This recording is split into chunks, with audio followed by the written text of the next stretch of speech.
What would you do if you found out a secret that no one would ever believe you? A secret so scary and strange. Let's find out in this story. There was a hair salon called Blessing's Beauty Spots. It was a small but popular place, painted with bright and green colors, with a big sign that said, "Come in for the best hair of your life." Every day, women came in to get their hair done by Blessing. It was like her salon was the only salon in that town, because they came from both far and wide just to get their hair done at Blessing's Beauty Spots. Blessing, the owner of the salon, was a kind, cheerful woman who knew how to make hair look so beautiful. People loved her for her jokes, her sweet smile, and her magic touch of hair. But there was one person who stood out the most at Blessing's salon. It was Rose. Rose was a quiet young woman who worked at the salon as a cleaner. She didn't talk much, and she didn't have any friends. She liked to keep to herself. She only responds to you when you speak to her. She only comes to work, clean the salon, does her job, and go home quietly without saying a word. But everyone noticed her because of her hair. Oh my goodness, Rose's hair was so long, thick, and shone like a polish, and had a silky wave. Her hair was admired by every woman who came into Blessing's Beauty Spots. They asked Blessing, "Blessing, this your cleaner's hair is so beautiful. Do you have a secret to her beautiful hair? I don't mind paying huge for it." And Blessing will respond to her clients, "Honestly, I also do not know, because I wonder how she managed to have so much beautiful hair.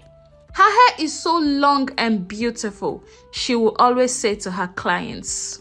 Every week, Rose showed up at the salon with a new hairstyle that amazed everyone. Guess what? She didn't do any of that hairstyle in that salon. Sometimes, it was braided into neat cornrows. Other times, it was twisted up into a grand bun that looked like a crown. People always wondered how she did it. They always wondered where exactly she visited to get her hair done so beautifully. Especially since no one has ever seen Rose getting her hair done at the salon before. Blessing, Rose's boss, was the best hairstylist in town. But even she couldn't figure out how Rose always had perfect hair. One day, Blessing asked Rose, "Who makes your hair look so beautiful? You never asked me to do your hair for you. Can you show me the person? I would like to learn some techniques from her, because your hair is always looking so fine, Rose." Rose usually smiles shyly and say, "Oh, I do it myself. I don't let anyone make my hair for me." Dear viewers, you must be wondering how exactly Rose managed to get her hair done. Stick with me on this video. But before I continue, please, if you haven't subscribed and you're watching my videos for the first time, please kindly click on that subscribe button. I'll really appreciate that. And if you're a returning subscriber, thank you so much for coming back. I really do appreciate you. Okay, let's go back to the story.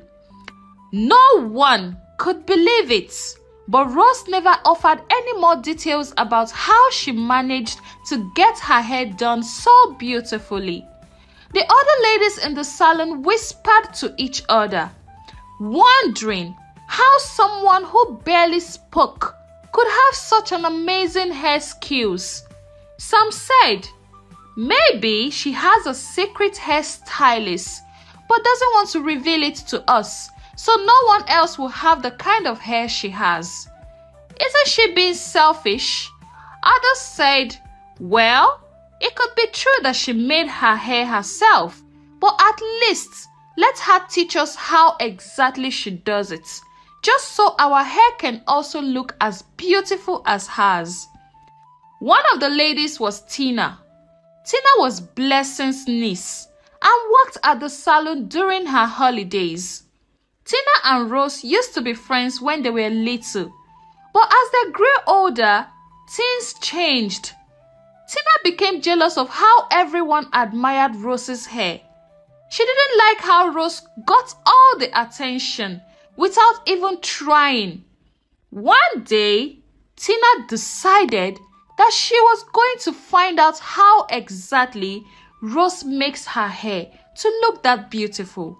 She had to discover Rose's secrets by all means. One raining evening, after the salon had closed and the streets were quiet, Tina hid behind some old boxes in the back room. She knew Rose stayed late to clean up and hoped she could finally catch her in the act of styling her hair. Tina watched as Rose swept the floor and tidied up the salon, but Rose didn't touch her hair.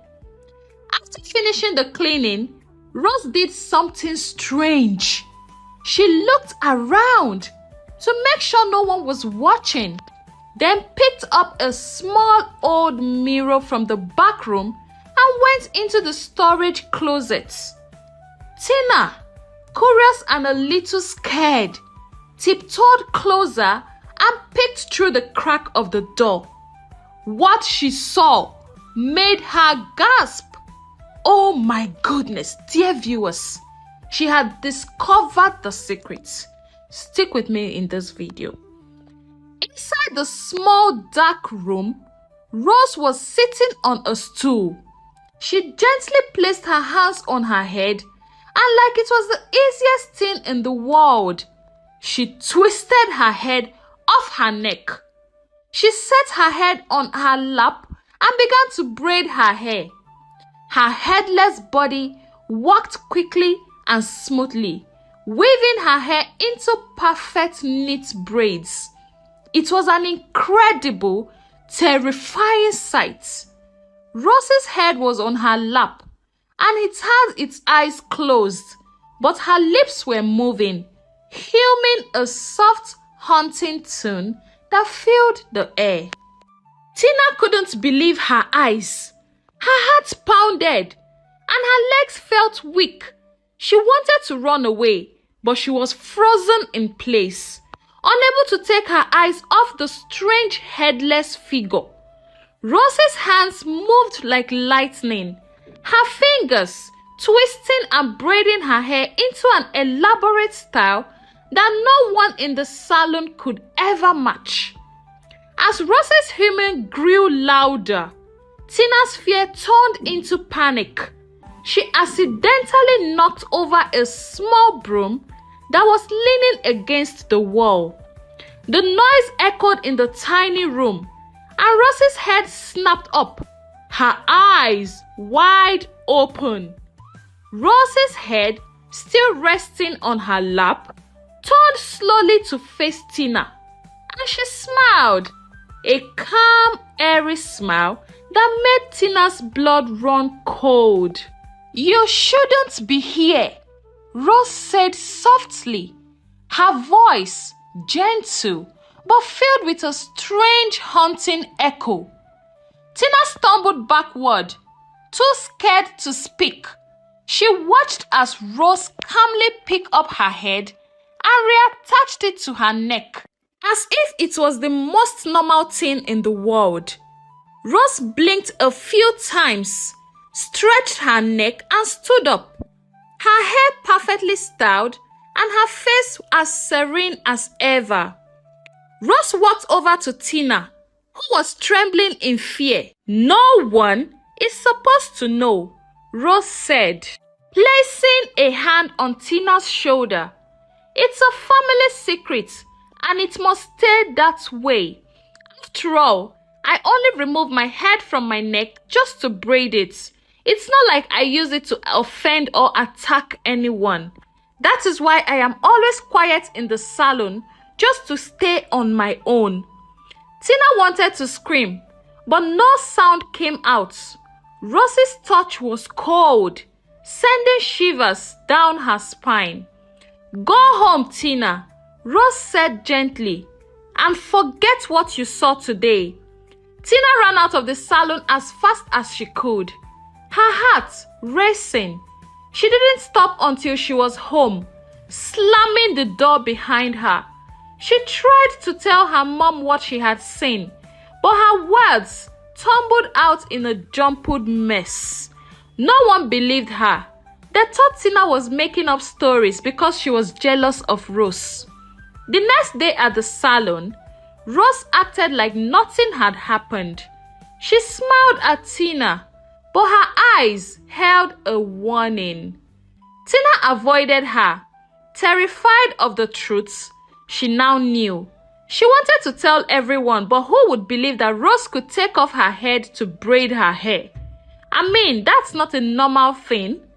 Days turned into weeks, and Tina's fear only grew. She watched Rose from a distance, noticing how Rose's hair always looked more and more beautiful than anyone else. Tina couldn't sleep at night. Every time she closed her eyes, she saw Rose's headless body braiding hair. One evening, after another long day at the salon, Tina stayed back to finish some work.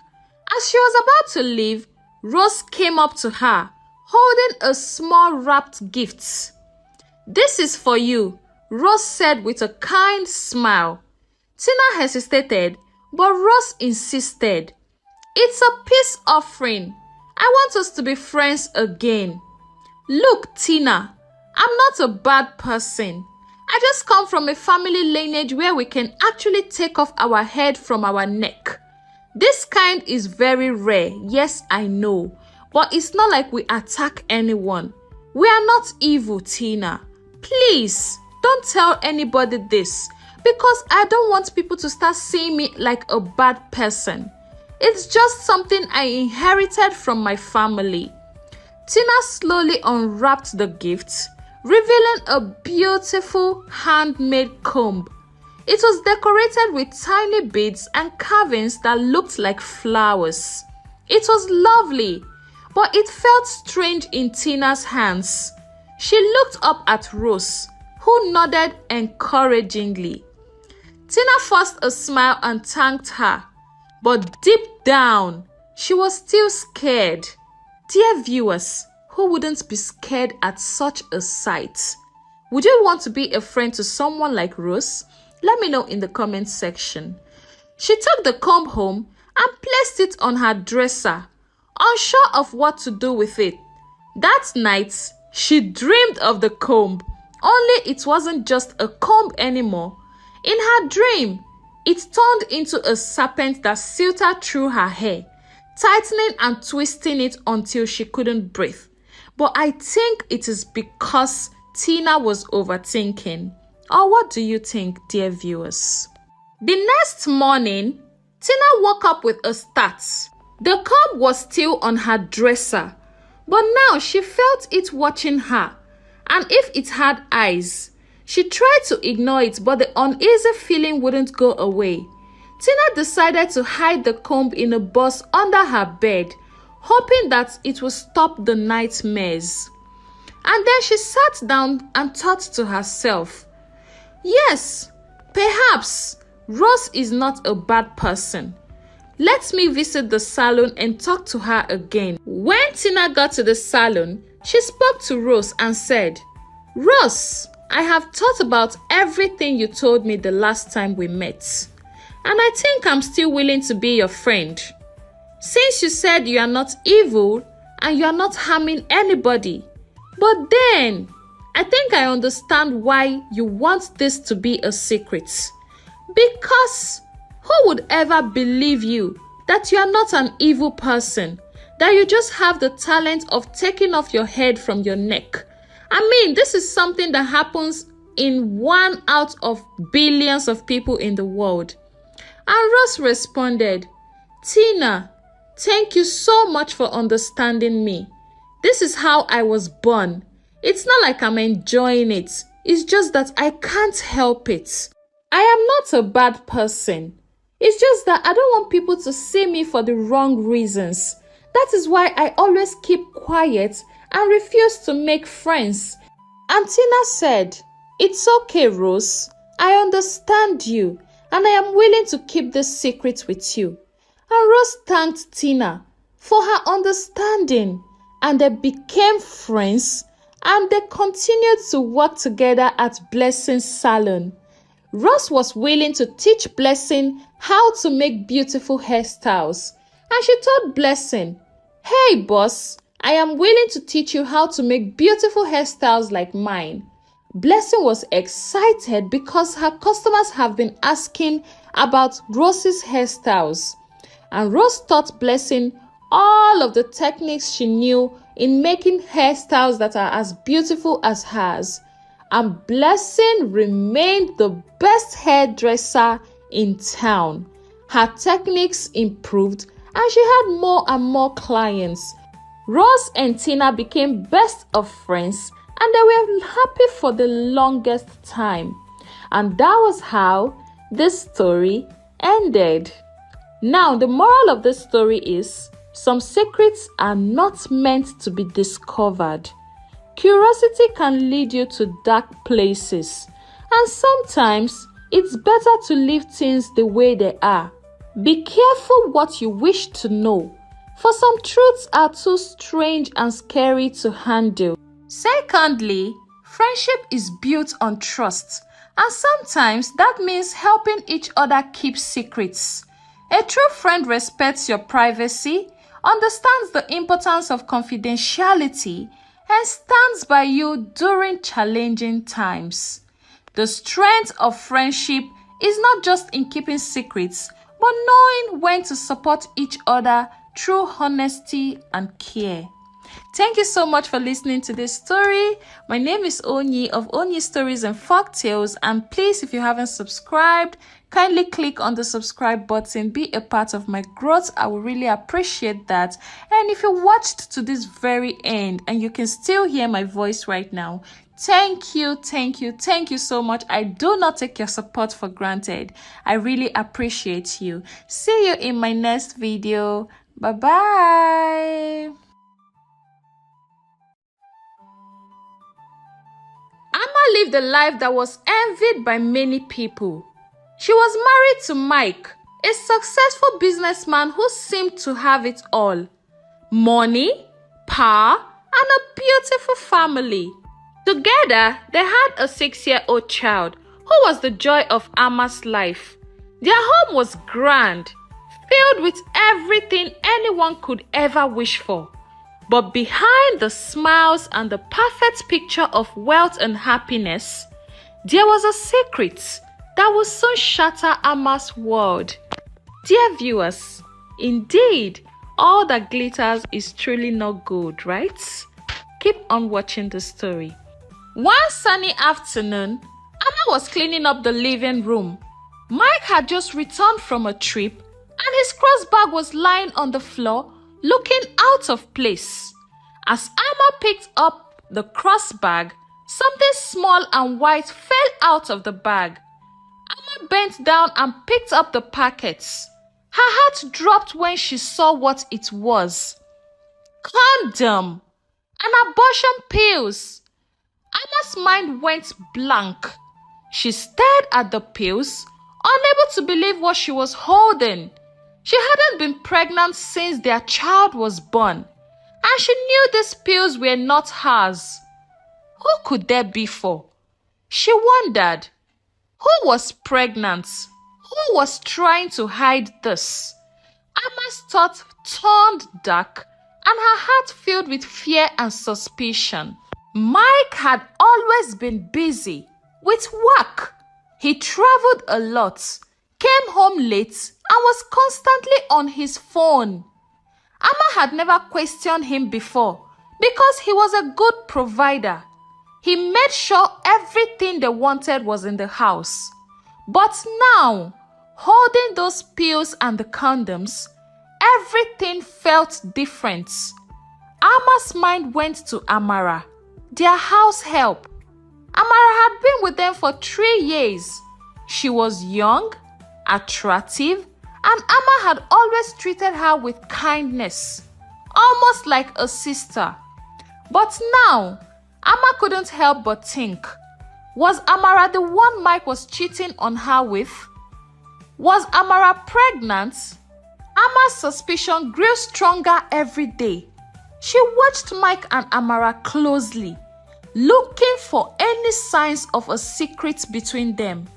She noticed every smile, every glance, and every little thing that seemed off. Ama even started following Amara around the house, checking her moods and habits. She was looking for proof, anything that would confirm what she feared. But no matter how hard Ama looked, she found nothing. It was almost like the more you look, the less you see. Amara was always cheerful, hardworking, and respectful. She didn't act any different, and there was no sign of a secret relationship between her and Mike. Ama was confused. She had been so sure, but now she felt lost. If it wasn't Amara, then who was it? Frustrated and desperate for answers, Ama decided it was time to confront her husband Mike directly. She couldn't keep living in the dark, wondering and worrying. One night, after Mike had come home late, Ama waited until he was asleep. Quietly, she took some ropes from the closet and tied Mike's hand to the bed. She had never done anything like this before, but she needed the truth and she wasn't going to back down. Dear viewers, do you think Ama is taking the right step? Well, please, if you're watching the story and if you haven't subscribed, please, this is me pleading with you to please click on that subscribe button. And if you're a returning subscriber, thank you so much for coming back. I really do appreciate you and I do not take it for granted. So let's go back to the story. Ama found a small gun Mike had hidden in his drawer. It was heavy in her hands and her fingers were trembling as she held it. She stood by the bed, pointing the gun at Mike, her heart racing. When Mike woke up, he saw Ama standing there, tears streaming down her face, the gun shaking in her grip. He was shocked, but kept his voice calm. Ama, what's going on? Put the gun down, Mike said, his voice steady with a hint of fear. Ama's voice quivered with anger and pain. Who was pregnant, Mike? Who did you buy those abortion pills for? I need to know the truth. Mike's face changed from confusion to something darker. He sighed deeply, his eyes filled with regrets. Ama, you don't know what you are asking. But fine, if you want the truth, I will tell you. Just don't do anything stupid. Ama's heart pounded. Tell me, Mike, who are you cheating with? Mike looked straight into Ama's eyes and responded. Mike looked straight into Ama's eyes and said, It's Madam Bola, he confessed. She's not just my godmother, Ama. She's the reason I am rich, the reason we have all this, the reason you are enjoying all of this wealth and affluence. But she's also the one I've been seeing behind your back. Ama couldn't believe her ears. Madam Bola was an older woman who had always been around, helping Mike with his business and supporting him. Ama had never suspected anything more than a mentor-student relationship between them. But now, it all made sense. The expensive gifts, the sudden rise in Mike's success, the secretive phone calls. It was all because of Madam Bola, a woman old enough to be Mike's mother.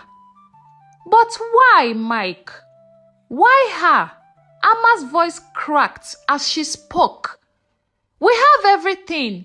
Why would you do this to me, Mike? Not even cheating on me with a younger girl. But with Madam Bola, a woman old enough to be your mother, Mike's expression was filled with guilt and frustration. Amma, it's not as simple as you think. Madam Bola didn't just help me. She owns everything. She funded my business, paid for this house we are living in, and gave us the lifestyle we have. But it wasn't for free. I had to keep her happy, do whatever she wanted, or she would take everything away. Amma was in shock. So you're telling me our entire life is built on lies? You are telling me that you didn't work hard for any of this? Yes, Mike answered. His voice was hollow. Without her, I have nothing. If I stop seeing her, she will take everything back. Our house, the cars, the business, and if you shoot me now, she will find out. You and our child will be left with nothing, and we will lose everything. Amma dropped the gun, feeling weak and defeated. She fell to the floor, sobbing uncontrollably, feeling so disappointed in her husband. The man she loved, the father of her child, had betrayed her in the worst possible way. And now, everything she thought was hers wasn't real. Mike untied himself and sat down beside Amma. I'm sorry, Amma, he said. I never wanted it to be like this. I just wanted to make sure I give you and our child a good life. Amma couldn't even look at him. The pain was too much. She felt like her whole world had been turned upside down. How could she trust Mike again? How could she live knowing that everything they had built on were lies? For days, Amma was lost in thoughts, struggling to figure out what to do. She knew she couldn't keep living like this, but she was scared of losing everything. Then, one day, she made a decision. Amma reached out to Madam Bola and asked to meet her privately. She needed to confront the woman who had turned her life upside down.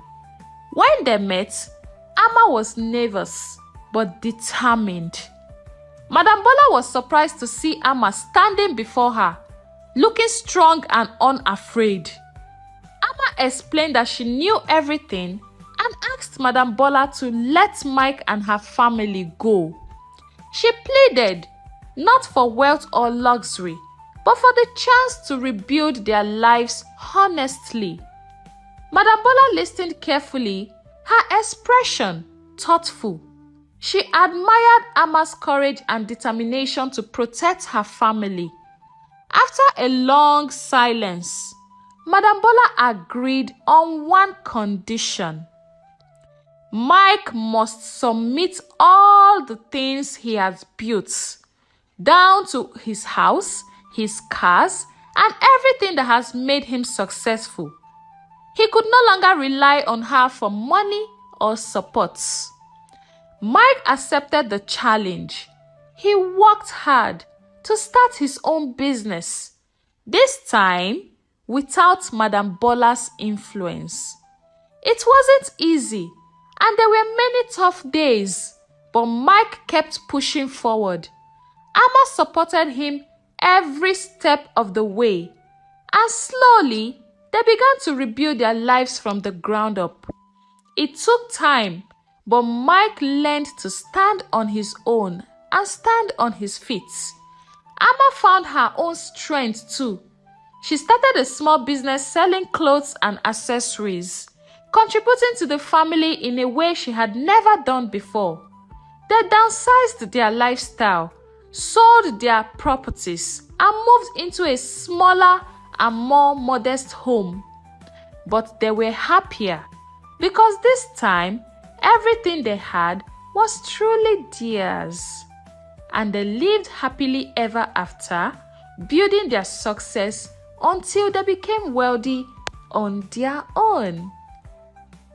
That was how the story ended.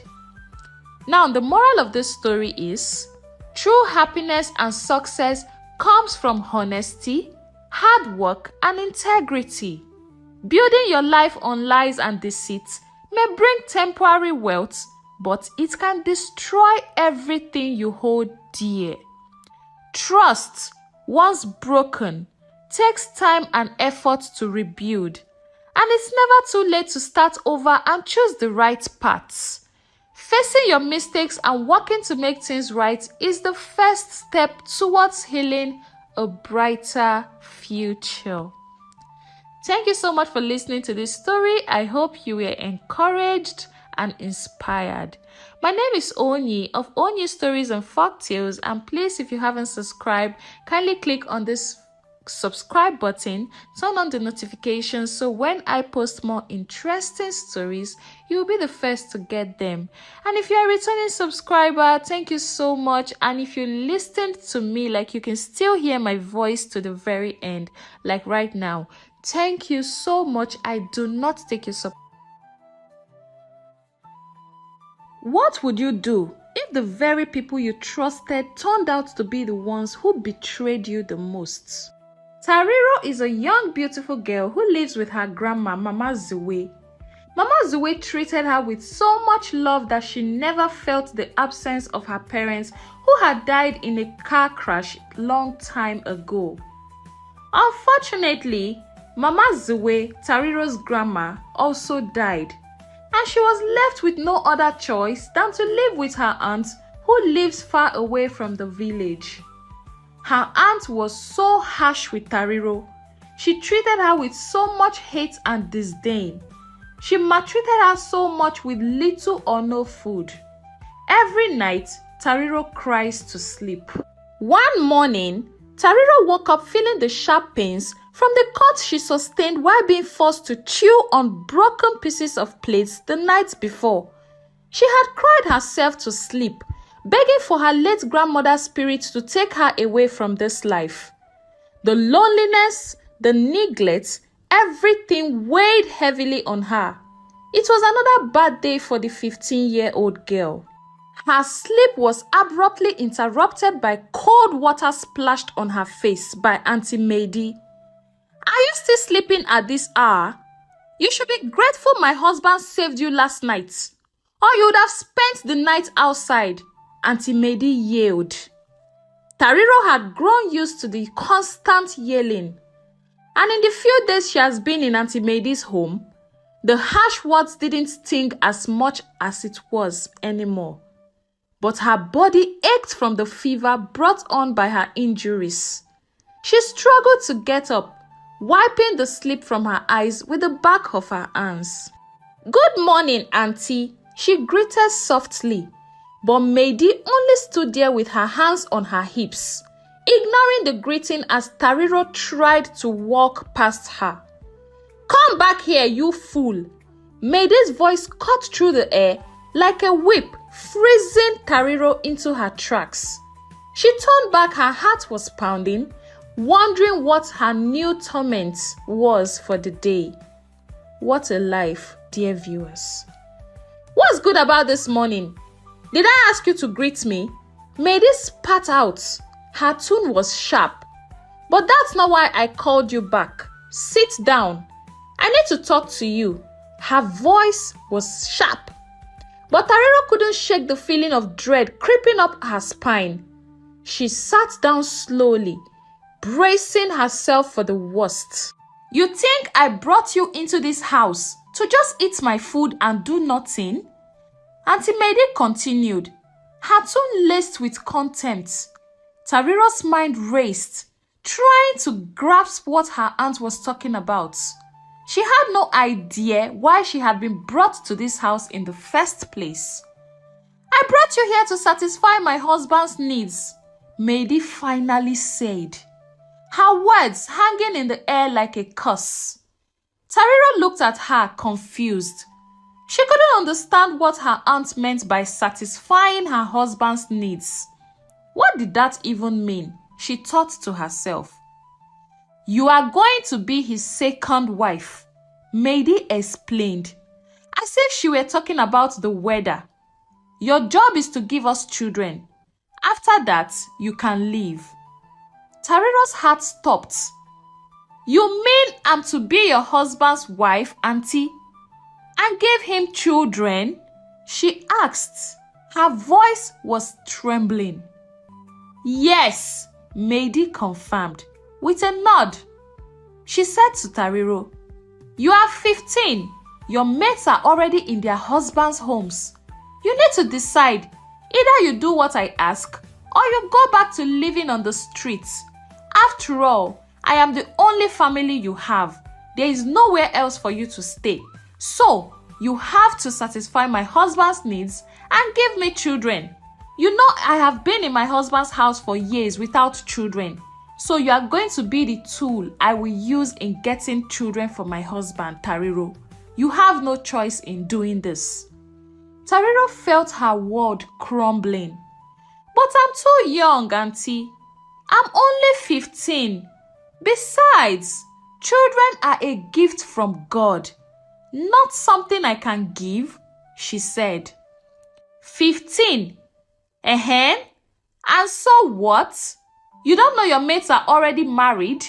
You have no choice but to do this if you want to stay here, Maidie snapped.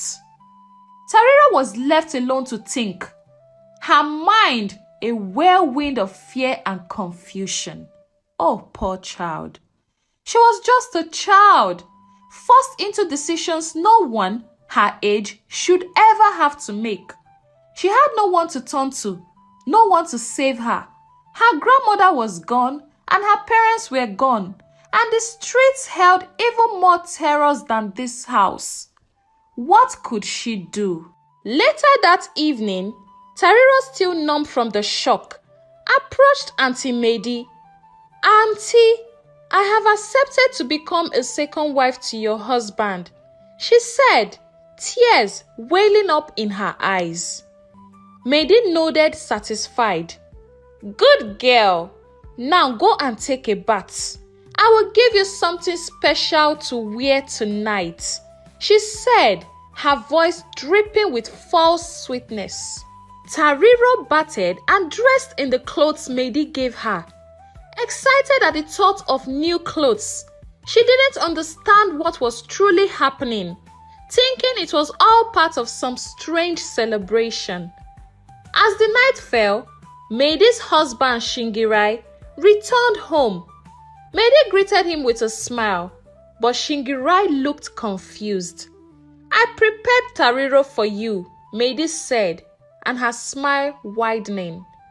Shingirai recoiled. What do you mean you prepared her for me? She's just a child. What has come over you, Maidie? He asked. Don't you want to hear the cry of a baby in this house? Maidie retorted. I'm tired of waiting. If you don't do this, I will leave you. We have been married for years and I can't bear you children. I decided to give you my niece as a second wife so she can give children to you, and then you are asking me what I'm doing? Shingirai was torn. He loved his wife and the thought of her leaving him was unbearable. Reluctantly, he agreed to her demands, though every fiber of his being screamed against it. That night, as Tariro served him dinner, she still didn't understand the full implications of what had been planned for her. But Shingirai did. He ate in silence, barely able to look at her. His heart was heavy with guilt and shame. Dear viewers, do you think Shingirai will go on with his wife's plan? Stick with me through this story. Let's find out how it all played out. But please, if you haven't subscribed, this is me pleading with you to please click on that subscribe button. And if you're a returning subscriber, thank you so much for coming back. I really appreciate you. Thank you, thank you, thank you. Now let's go back to the story. So, Shingirai sat in his room. His mind was racing. Tariro's innocent face haunted him, reminding him of the cruel injustice he was about to commit. He couldn't bring himself to go through with it. But Maidie's threats echoed in his ears. If he didn't do this, she would leave him. He loved her too much to lose her. but the cost of keeping her was too high, he thought to himself. Tariro waited quietly, sensing the tension but not understanding its source. She thought it was just another strange adult ritual she had to participate in, something she would get used to, like the yelling and beatings. But when Shingirai finally came into the room, he didn't look at her. He couldn't. Instead, he sat beside her, silent, heavy with the weight of his decision. "Uncle, are you okay?" Tariro asked.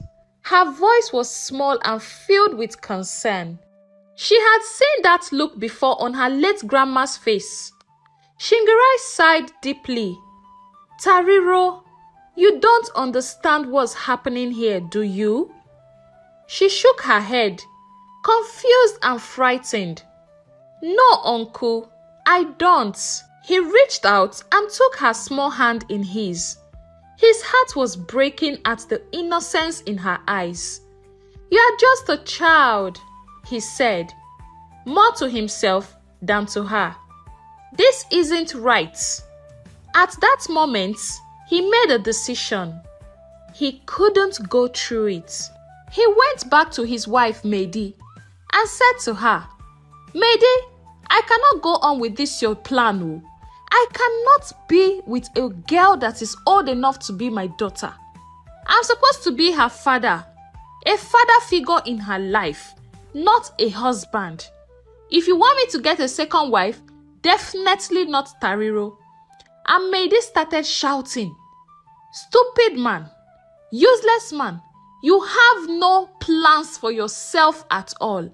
Look at you. I'm trying to make everything easy for you, and you are telling me you can't go through what? Is she your sister or is she your daughter?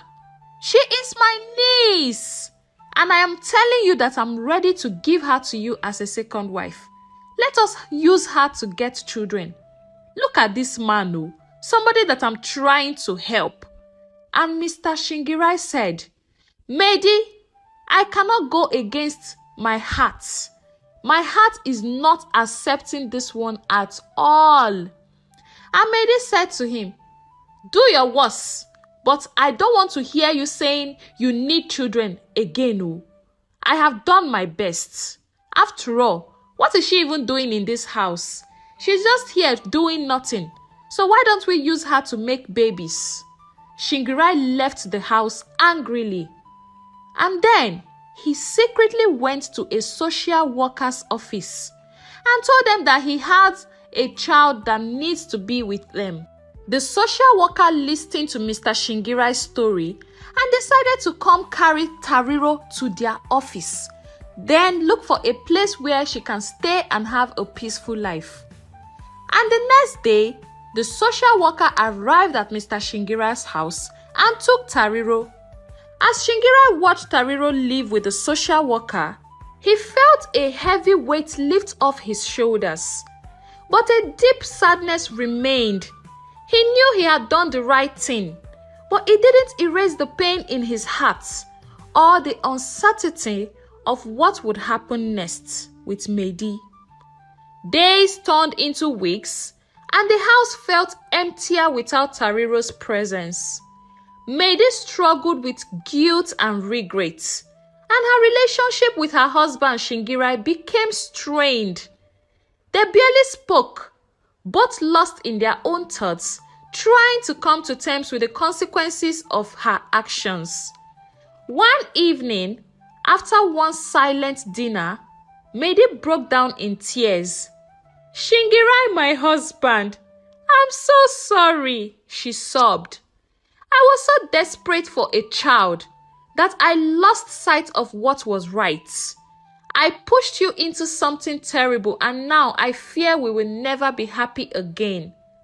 But thank God the social workers came to carry her." Shingirai took her hand. His voice was gentle but firm. "We made mistakes, Mehdi, but we are still here together. We can't change the past, but we can learn from it. We need to heal, not just for ourselves, but for the future we still want to build. Maidie nodded through her tears. I want that too. I want us to find a way forward, even if it's not the way we originally planned. They began to talk more openly about their feelings, about the pain of not having children, and about the guilt they felt. Slowly, they started to reconnect, finding comfort in each other's company once more. A few months later, Maidie finally became pregnant, and they had a child of their own. They were so happy and so joyful, and they went ahead to look for Tariro. They received Tariro back into the house, and Auntie Maidie started treating Tariro right. This time around, not as a maid, not as her husband's second wife, but as her daughter. And they all lived happily ever after. My dear viewers, in a world where desperation can lead to the darkest of decisions, it is crucial to protect the innocent and vulnerable from the consequences of others' fears and desires. Every child deserves to grow up safe, loved, and free. The moral of this story is this: true strength lies in recognizing our mistakes and choosing to make things right, even when it's difficult. Love, patience, and doing what's right will always lead to healing and a better future, no matter how dark the past might have been. Thank you so much for listening to this story. I hope you were not just entertained, but you were inspired and you learned a thing or two. I really appreciate your time. I do not take it for granted. My name is Onyi of Onyi Stories and Folktales, and please, if you haven't subscribed, kindly click on that subscribe button, please, and turn on the notification so when I post more interesting stories, you will get to see them. See you in my next video. Bye-bye.